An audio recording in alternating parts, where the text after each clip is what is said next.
So I'm currently rehearsing to be in this play called Always Patsy Cline at the Media Theater.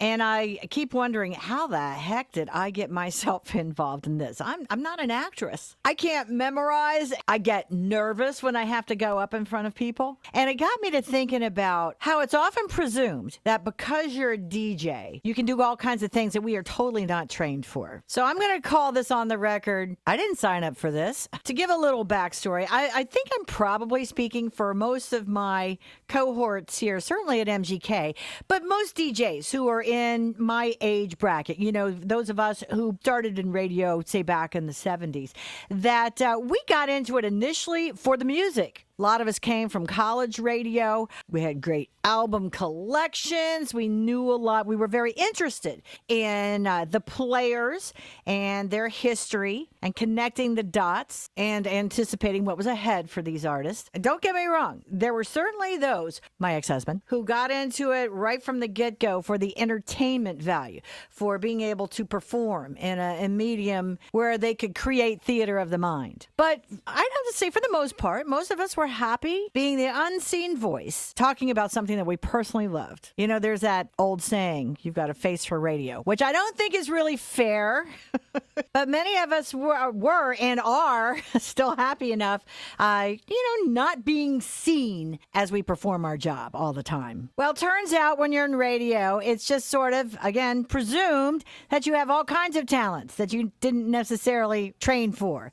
For instance, my first radio job, and I had absolutely no experience or training in commercial radio. I had signed up for a broadcasting school in Charlotte, North Carolina, which was ridiculous. It was a total sham. I didn't learn anything there whatsoever. And I had been in the background at my college radio station at Guilford College in Greensboro. But seriously, I just ended up knocking on the door, this radio station, WRPL, and saying, hey, I'd like to intern. I'd like to learn. And 2 weeks later, they're throwing me on the air. So I came from nothing. I couldn't stand my Southern accented voice. I was riddled with self-doubt, no self-confidence. But they're putting me on the air and saying, you can do it. You got this. I was terrified just doing that. So it's taken everything I got in me just to get through a show every single day.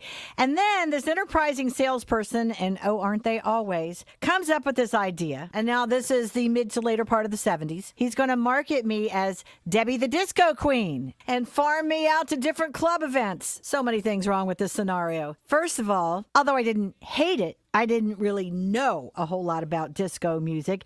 Secondly, I did own, yes, I did, a Golda Meir jumpsuit, but never in my wildest dreams would I have thought that I'd have to put it to use in a job for real. Plus, club DJing, that's a whole different animal from what we do here in a studio. I did not own 2 turntables and a microphone. The sales guy's going, oh, no problem. We'll supply that for you. You've got this. You can do this. So there I am, up in front of a packed club crowd. I'm in my Golda Meir. I've got my platform shoes on, and I'm trying to do something that I've never done before. And it was disastrous. I was mortified. I was petrified. I was anxiety-ridden. The sales guy handed me a pill. It had 714 on it, if you know what I mean. Remember, it's 70s, but I didn't take it. That would have been even way more disastrous. So yeah, right then and there, one night done. No more club DJing for this Disco Debbi. Over the years, I've been asked to do auctioneering. What do I know? I mean, I can talk loud and I can talk fast, but I have no training in being an auctioneer. Why would you want me to be your auctioneer? I've been asked to sing the national anthem at sporting events. Why? Oh, why would you ever?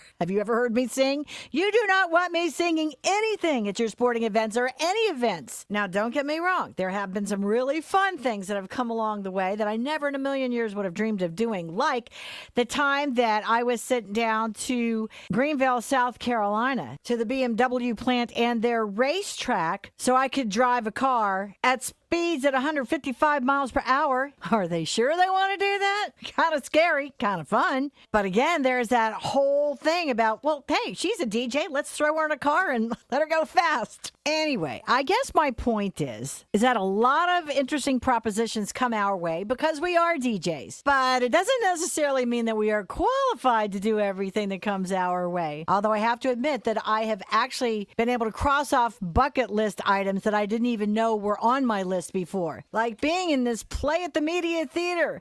What were they thinking? I can't memorize. I have no memory. Why would they give me a starring role? Well, I guess I better put on my super DJ cape and get to work. At least they're not making me sing.